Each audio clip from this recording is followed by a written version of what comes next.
네, 부천시정 국민비타민 서영석 의원입니다. 우선 닥터나우 문제점 해소 및 비대면 조제 개선 방안에 대해서 질의하고자 합니다. 김대엽 참고인 발언대로 나와주시기 바랍니다. 어제 몇 의원님들이 지적이 있었고 좀 전에 남인순 의원님께서 질의가 있었습니다. 그런데 현장의 소리를 좀 더 구체적으로 들어보기 위해서 참고인을 불렀습니다. 먼저 장관께 질의하겠습니다. 네. 보건복지부가 코로나19 확산 상황에 따른 대면 접촉 최소화 그리고 의료진의 안전 등을 감안해서 감염병 재난위기 심각 단계 해제 전까지 의료기관 또는 약국 방문 없이 환자가 전화 상담을 통해 진료를 받고 환자와 약사가 협의하여 의약품을 수령할 수 있도록 하는 한시적 조치를 시행 중입니다. 그렇죠? 네, 그렇습니다. 말하여 이제 비대면 조제인데요. 진료고 조제인데 이 심각 단계 해제 전까지 그러면 이게 심각 단계라는 게 지금 우리가 1차 접종률이 90.1%에 달하고 있고 방역 당국이 지금 단계적 일상 회복을 좀 하려고 하고 있잖아요.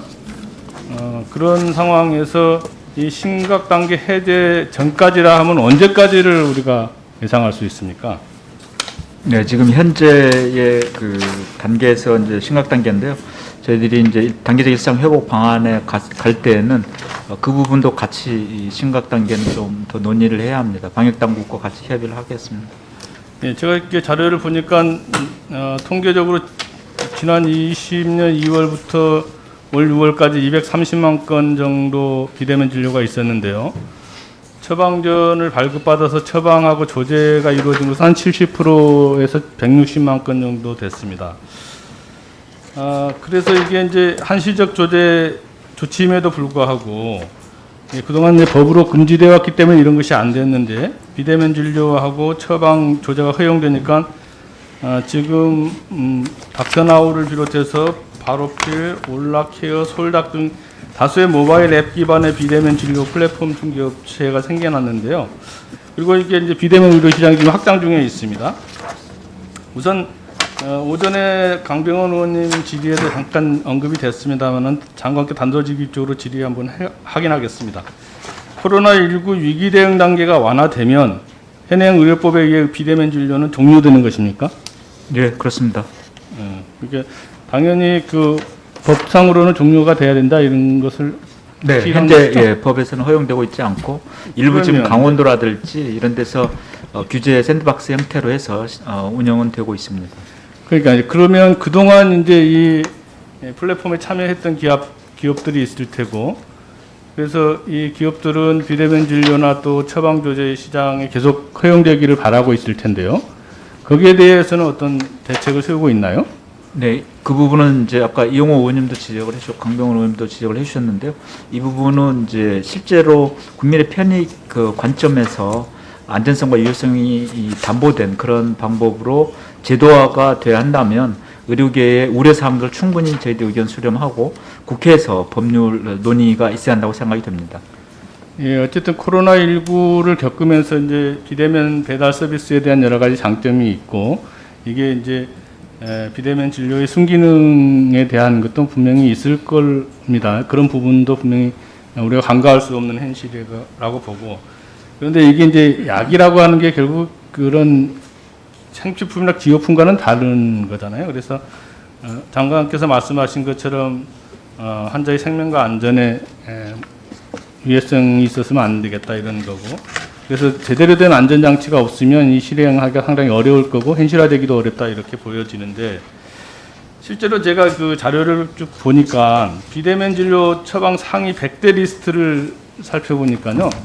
스테로이드 제제인 소론도가 9번째로 처방전이 제일 많이 나타났고 이 스테로이드 제제가 부작용이 많은 것은 잘 알고 계시죠? 네.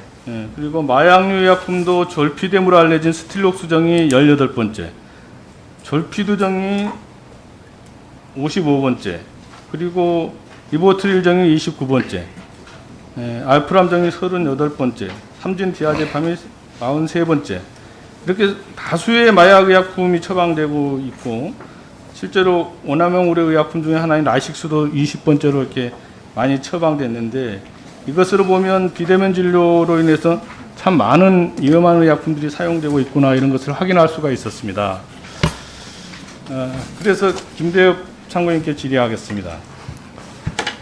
우선 귀한 시간 내주셔서 감사드리고 참고인께서는 대한약사회 회장으로서 누구보다 잘못된 의약품 사용이 국민의 생명과 안전에 미치는 영향을 잘 알고 계실 걸로 보는데 현재 이 닥터나우 등 이렇게 비대면 진료 민간 플랫폼 중개업체로 인해서 어떤 문제점들이 우려되고 있다고 생각하십니까? 예, 제가 보기에는 한시적으로 허용된 비대면 진료가 대한민국의 보건의료 체계 근간을 흔들고 있다고 생각합니다. 앞서도 말씀드렸지만 일반 상품과 달리 약은 필요한 경우에 가장 적절하게 최소량이 사용되어야 합니다. 하지만 지금의 행태들은 그간 힘들게 막아왔던 의약품 오남용을 극대화하는 결과로 나타나고 있습니다. 여기 하나 이렇게 보시면은 내 남편 비아그라 배달해 드립니다. 편하게 원하는 식욕 억제제 받아 먹자. 여기 어디에 보건의료에 대한 기업의 이해나 공익성이 있고 혁신이나 규제 개혁이 있습니까? 졸피뎀 같은 수면제, 마약류 의약품, 발기부전 치료제, 식욕 억제제 이들을 미끼 상품으로 내세우고 있습니다. 환자 안전과 국민 건강은 철저히 무시되고 있는 상황으로 국민 건강에 심각한 피해가 우려된다라고 생각합니다.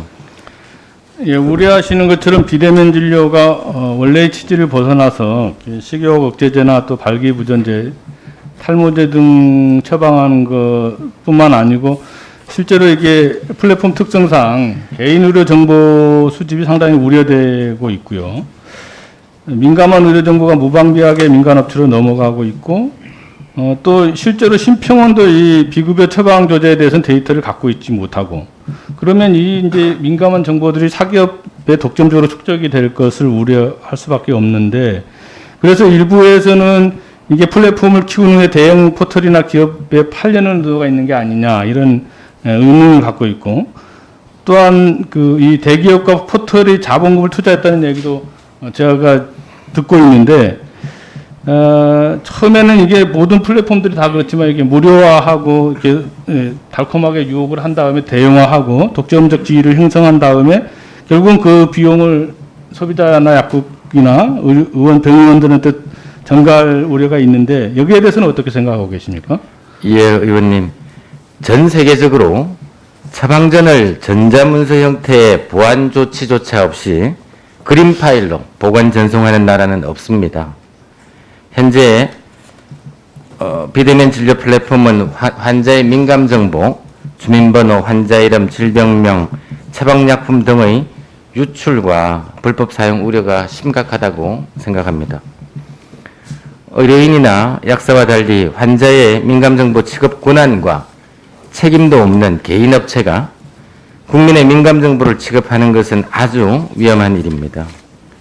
의원님께서 지적하신 것처럼 현재 이 비대면 플랫폼에서 오고 간 비급여 처방의약품 내역에 대해서는 심평원도 통계를 내놓지 못하는 현실입니다.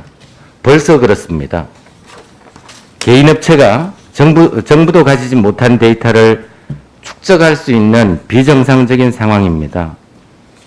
저는 정부가 조금 더 예민해야 한다고 생각합니다. 부작용들의 상황에 대해서 조금 더 챙겨봐야 하고 문제점들을 더 예민하게 봐야 한다고 생각합니다. 요즘 다른 분야에서 플랫폼의 독점으로 인한 폐해가 사회 문제가 되고 있습니다. 택시, 대리운전, 상품 판매 같은 분야는 한번 시도해보고 피해가 커지면은 다시 바로잡을 수도 있습니다. 하지만 국민 생명과 건강은 피해가 생기고 나서 바로잡을 수 없습니다. 그런 방식으로 돌아가는 가서는 안 됩니다. 우리 너무너무 보건의료인들 잘 알고 있습니다. 대한민국의 보건의료 체계는 많은 나라에서 벤치마킹의 대상이고 자부심을 가져도 될 역사와 체계를 갖추고 있습니다. 이러한 대한민국의 보건의료 체계가 미성숙된 플랫폼 사업자에게 다 망가지도록 방치했어야 되겠습니까? 저는 보건의료 분야에서만은 앞으로 다른 감염병 하에서도 정부의 공적관리 체계가 필요하다고 생각합니다. 저는 모든 걸 반대하자는 게 아니라 정부가 중심이 된 관리 체계를 만들자는 말씀을 드리고 싶습니다. 이를 개인 기업에 맡긴다는 것은 옳지 않습니다. 위험하다는 점을 다시 한번 말씀드리고 싶습니다. 네, 감사합니다. 장관님, 이게 네. 참고인이 말씀하신 것처럼 이게 이 비대면 진료 시스템이 사실은 이제 급박한 상황에서 진행이 됐기 때문에 실제로 진료하는 사람이 의사인지 아닌지를 확인할 수도 없는 그런 상황이고요. 그리고 플랫폼을 통해서 연결하기 때문에 대리 진료나 또 허위 진료 여부를 확인할 방법도 없고 환자를 확인할 방법도 사실은 없습니다. 정확하게. 그리고 이게 팩스로 전달되는 과정에서 이게 처방 전 입연조에 대한 것도 확인하기가 상당히 어려운 문제가 있고 심지어는 이게 조제 장소가 약국인지 정상적으로 유통된 의약품을 조제하는지도 확인할 방법이 적절치 않습니다. 그래서 비대면 진료로 인한 약국 조제 현황을 파악하기도 사실은 제가 의원실을 통해서 파악해봤는데 그것도 쉽지 않았고 그래서 이 비대면 진료가 보건의료 체제에 미치는 영향을 파악할 수조차 없는 그런 실정이었습니다. 그래서 이 문제가 우리가 그렇다고 해서 이게 시대가 변하고 있고 또 원격 진료나 비대면 의료에 대한 국민적 니드도 있고 일정 부분 순기능이 분명히 있는 부분이 있기 때문에 무조건 막을 수는 없다고 생각이 되는데 그럼에도 불구하고 의약품이라고 하는 특수성, 원격 진료라고 하는 그런 상황들을 잘 고려해서 지금 참고인이 말씀하신 것처럼 선진국 같이 전자 처방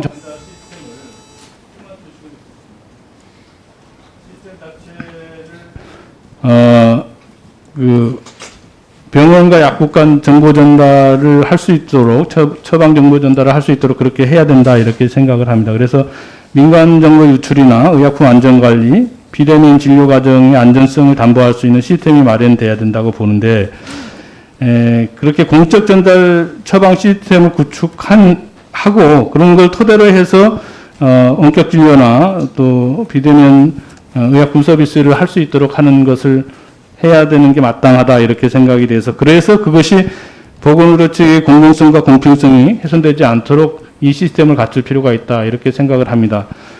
장관께서 그에 대한 답변을 해주시고 참고인도 마무리 특별히 더 하시고 싶은 말씀이 있으면 해주시면 고맙겠습니다. 참고인 먼저 해주십시오. 예, 방송에 나온 이야기입니다. 잠이 안 옵니다. 무슨 약 드셨어요? 졸피뎀? 며칠분 드릴까요? 이 방식으로 그냥 이루어지는 진료, 의사의 상담과 진료, 약사의 복약 지도와 조제 이런 부분들이 상당 부분 생략되는 위험성들이 최소화되는 그런 여러 부작용들을 최소화하고 뭐든지 해야 하는 부분이 보건의료 분야다 이런 말씀 드리고 싶습니다. 이상입니다. 네, 저희들이 의도하지 않는 이런 부작용이 나타난 것 같습니다. 특히 주로 이제 그 환자의 환자와 그다음에 의료인의 감염을 막기 위하고 진료를 계속 특히 의약품 복용할 수 있도록 지금 이걸 심각 단계에서 허용한 건데요. 대부분 재진 환자 중심으로 고혈압, 당뇨병 이런 그리고 60대 이상의 이런 주로 고령층이 이용을 했는데 이런 부작용 특히 이제 마약류라든지 오남용 의약품 아까 여러 제시해 주셨는데요. 이 부분에 문제점이 드러났기 때문에 이 부분은 빠른 시간 내에 저희들이 이 처방을 제한할 수 있도록 그렇게 해 나가게 하도록 하겠습니다. 이게 당초의 목적에 맞게 이 비대면 진료가 한시적으로 하는 그 취지에 맞게 운영될 수 있도록 저희들이 다시 한번 점검하고 필요한 조치를 하겠습니다.